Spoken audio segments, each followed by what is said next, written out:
I just watched X-Men 97 and I did not have a good time. The entire season felt like they didn't really know what to do, so they just tried to do everything. And I know that Bo DeMeo was the showrunner at first, and he got, kicked out because he was being a creep or whatever, allegedly. I don't know. I don't keep up with the drama. This isn't a drama channel. This ain't Drama Alert. But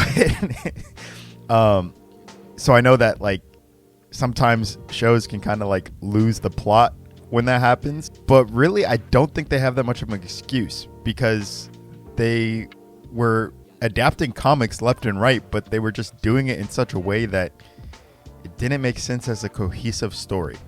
So the first couple episodes we get is teasing like a Age of Apocalypse type storyline. So they send some X-Men to the past. We got Rogue, Nightcrawler, Beast, Charles Xavier, and Magneto. They go back in time to try to convince Apocalypse to not be a bad guy, which could have been a really good story, but it was actually really boring.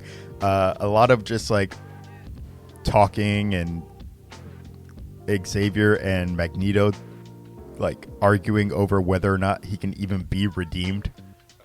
One of the only redeeming qualities they had going for it was the fact that they were adapting it from the comics, but a lot of it felt like they were just doing that for the comic nerds, the people who would understand what was going on. But like, would it make that much sense if you're just watching it in a vacuum? Like, they didn't explain any of the story arcs from the comics. They just kind of threw them in there and were like, hey, remember this? Like, I love X-Men, but even at some points I was lost, because let's be honest, I haven't read every single X-Men comic known to man. So there were moments where even I was lost.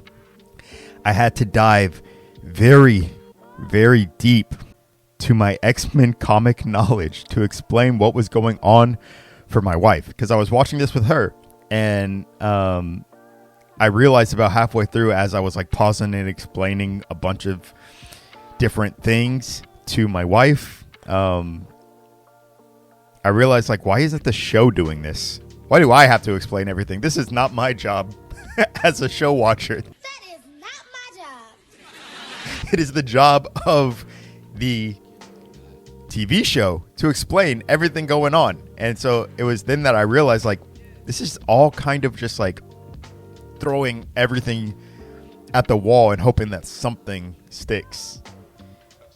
I loved season 1. One of my favorite things about season 1 is Cyclops. And he was basically non-existent in this. He had like a couple cool scenes, but most of it was just like not surrounding his story at all. It was just a couple fight scenes and the relationship between him, Jean Grey, and Cable. And even that, like, it didn't feel like there was any stakes attached to even that storyline, which kind of sucked. They could have dove deeper into that. If they would have just picked a lane and stuck to it, it feels like it would have been such a better season. But instead, they chose to do so many things. To be honest, it felt like the entire time after like the third episode, we were just watching an anthology. Like, none of it felt connected at all, which kind of sucks. Wolverine got an episode, but it's literally just an episode about him trying to get his metal claws back. It felt like, why did you even take his metal in the first place? Was that just like a throwback to the comics? And when he got his antianium ripped out of his bones, and then you had no intention of like playing with that at all. You were just like, okay, let's give him his metal claws back because metal claws cooler. So you got your little fan service by the scene where he gets the metal ripped out, but we're giving it right back.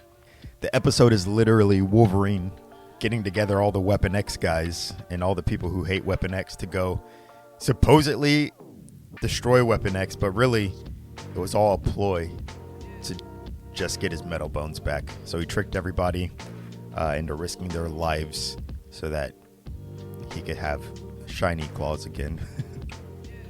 Now let's talk about one of my favorite X-Men of all time, and that is Nightcrawler.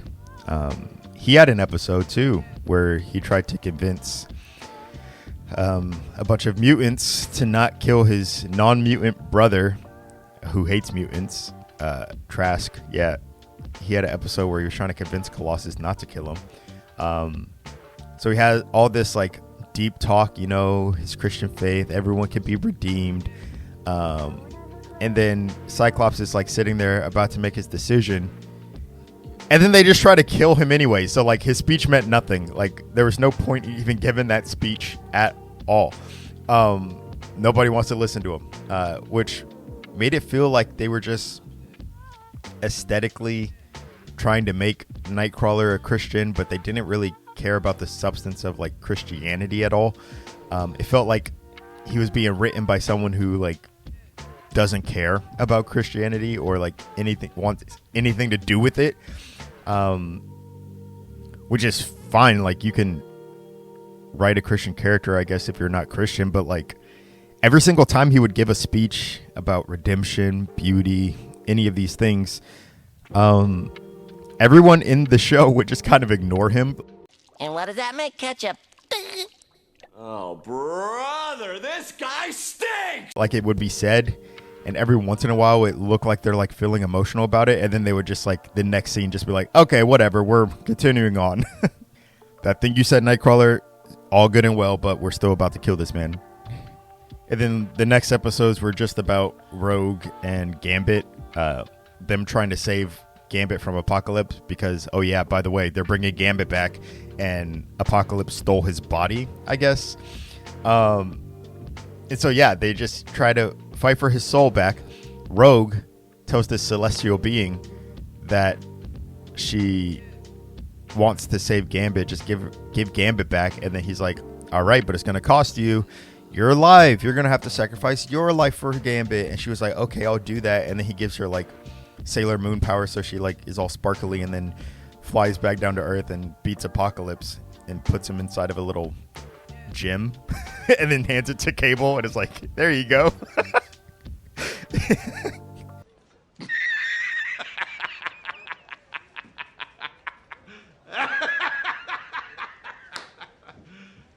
You serious? As I'm explaining some of this stuff, I'm realizing even more so how stupid it was. I think doing this video is making me hate season 2 even more than I previously did writing this script. So yeah, then we have this super deep moment where Rogue is like, I had to sacrifice myself for you, Gambit, and they're about to be separated again. But guess what? Somehow, I guess Nightcrawler was like, nah, I'll take the fall for you. And so we'll kill Nightcrawler instead because everybody loves Rogue and Gambit so much. So we'll kill Kurt instead. Yeah, and then Kurt gives one last little Christian speech, and yeah, that's the end of the season. Goodbye, Nightcrawler.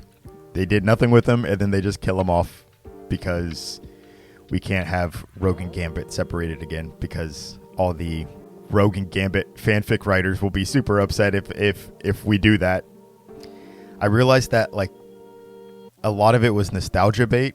So like as a comic reader, I would like get super excited, and then I would realize like, wait, what does this have anything to do with like Apocalypse? And then they would do another thing, and I was like, oh my gosh, oh, it's X Factor. Oh my god, wait a second, what does this have to do with anything? How is this tying into the story at all? You're just throwing stuff at the wall and hoping something sticks, and just, I don't know. Hopefully they can turn it back around in season 3. They can get a cohesive story going and maybe like stick to something. But as far as this season goes, it's kind of, might as well be watching an anthology. Not enjoyable at all. Not a good experience. And that's coming from someone who loves X-Men. But yeah, I was expecting much better, especially after season 1, because I actually did love season 1. But that's all I got. Go watch it if you want to put yourself through torture. If you're a masochist, go watch it. All right, bye. In